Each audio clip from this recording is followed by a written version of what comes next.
Hi YouTube, it's Shannon here, and I guess this is going to be my intro video. Um, I wanted to make a channel that is geared towards people who are in the armed forces or uniformed services that have natural hair, and I'm also going to be starting Insanity, and so I'm going to be going through some weight loss journeys, probably ups and down things too. So I think all three of those pretty much coincide with each other.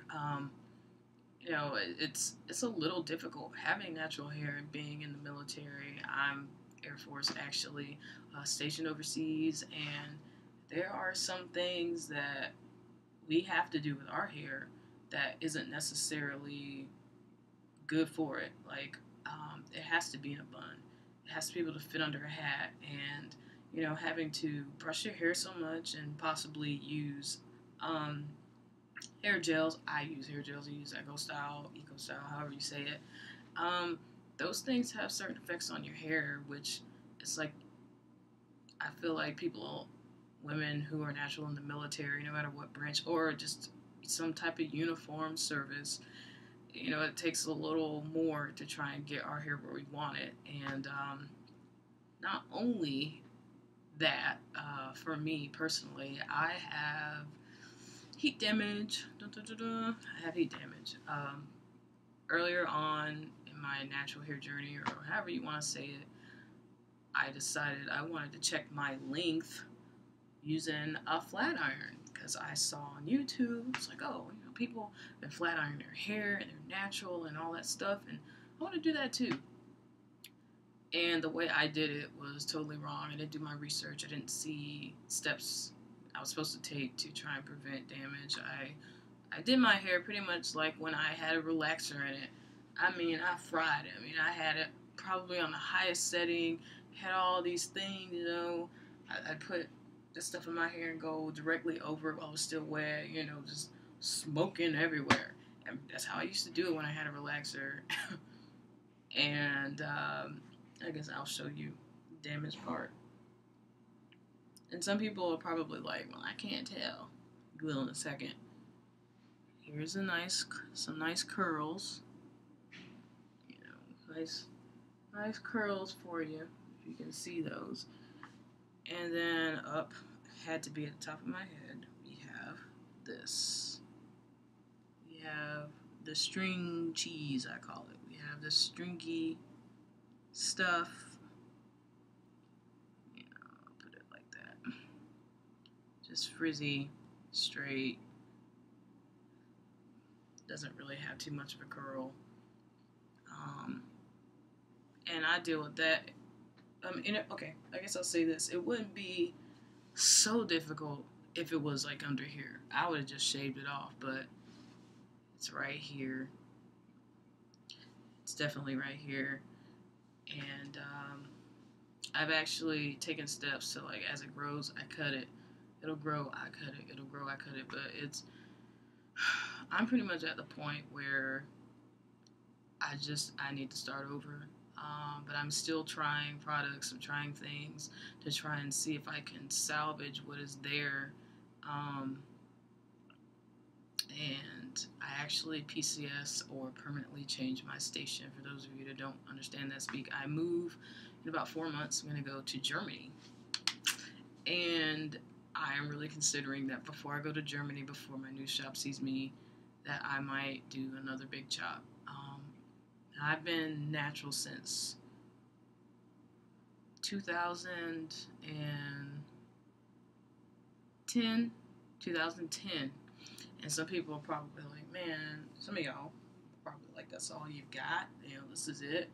Well, my hair would be longer, but as I said, like, I cut it as it grew. As the damage would grow, I cut it. So it would probably be down here had I not, as you can see, it's uneven. Had I not done that to myself, it would be longer. Even when I got here to where I'm stationed now, I'm overseas. I just rather not say where. I'm overseas, and I cut it even here. It was longer when I got here, and I had to cut it again. This thing isn't. I'm using my computer, y'all. So, you know, probably in another video you'll be able to see it, or I'll just take pictures and show them at the end of. I don't like seeing the damage if I can avoid it, but yeah.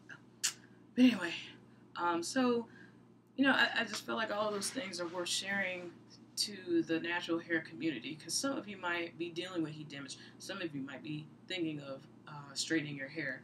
I advise against it, but I have seen videos where people have successfully straightened their hair the right way and either had little to no damage, little meaning you have some, or no, you just have to be willing to accept the fact that you damage your hair if you do that. Or just don't do it like me. Don't just go in there and fry your hair. Just don't do it. Anyway, I felt those things are worth recording. I think exercising, some people want to know what to do with their hair when they exercise, if they're doing strenuous exercise. I consider insanity strenuous exercise. I have PT certain times, tips and tricks on what to do when I do those things. Those are things I want to share. And I'm still learning. Even it's been 3 years, I'm still going through the motions of finding what's easier, what's better. And diet and exercise does affect, in my opinion, how fast your hair grows. And another thing I think some women probably need to hear and understand is that, if you're on birth control, that's going to affect your weight too. And mine did. I got on that shot and tore me up. I'm still trying to get back. I'm still trying to get right. I'm not on it anymore. One shot was the one kill. Never again will I take Depo, Prevera. Yeah. I want to say I gained 10, 15 pounds, and I just wanted to eat, and I ate stuff that wasn't good. And I think I did see it come out through my hair. Because I had, when I got deployed, yes, I've been deployed, I lost mad weight. I got in shape, everything, and my hair was growing, and looking great. And then I get here to my remote station, unaccompanied. I got on this shot, and it just, horrible, worst decision. So right now I'm trying to get back to where I was, to where I worked hard to get to, and it just seems like in a month or two it got destroyed. All my work in progress got destroyed. But now I'm actually 3 pounds down because I think this substance is finally getting out of my system. Like, things are starting to work how they're supposed to again. Things are starting to get out of my system. I can tell, like, my appetite has gone down. I don't eat and then an hour later I'm starving. It's not like that anymore for me. So, yeah, I guess diet tips, what I do, workout stuff. Yeah, I want to talk about that because I think that's important to hair and body, obviously. And also doing your hair if if you have to be in uniform. I went through it when I had a big chop. When I did the first big chop, it was easy. Of course, it was easy for me to put my hair under my hat because I barely had any. And then you get to that phase where your hair is too long to fit all the way under the hat, but it's not long enough for a ponytail, and that sucks. I mean, I can go, I guess you can ask me in a comment box or whatever what I do, what I did, to not look crazy at the same time. When you take your hat off, you're not looking crazy. I remember what I did with my hair to make it easier to get past that weirdo phase where, you don't want to have the bozo look. You don't want your hat on and all up under here. So, yeah, I'm going to go over those things, probably do some tutorials on that. I mean, I know my hair is longer than what it was when I got to that awkward stage, but I can still go over what I did to make it better. Also, hair manipulation. When I got here, I got really bad about over manipulating my hair.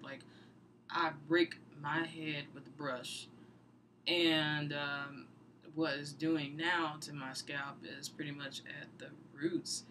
they're starting to look straight instead of curl up. And so I'm starting to find new ways of doing my hair, doing new things to my hair to get it under my hat, and especially since it's damaged at this area, and especially this area, um, twisting it around the front and going around the back. But those will be later videos and demonstrations or tutorials, stuff like that. Um,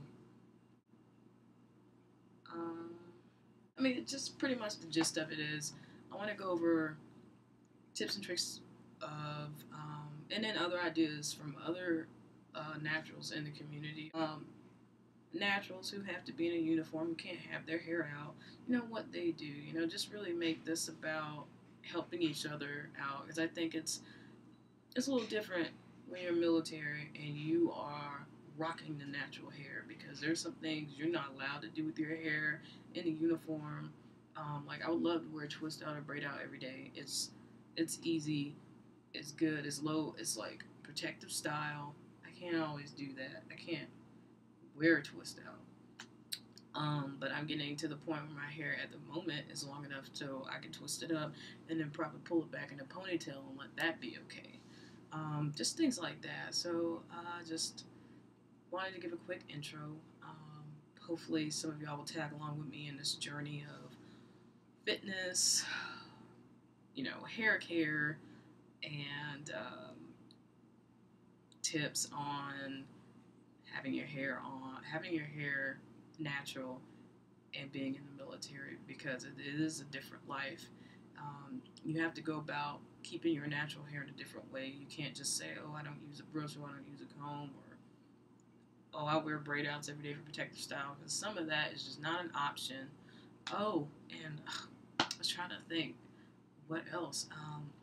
Also, I like I said, I've been deployed, so I have some tips on what I did when I was deployed and it was just hot, and what I had to do with my hair, how to protect my hair, and stuff like that. Low manipulation for when I was out there. So that's another thing I want to go over. Um, but yeah, so I'm excited. It's kind of weird just talking to my camera, so it's probably why I look away a lot. I'm a little shy.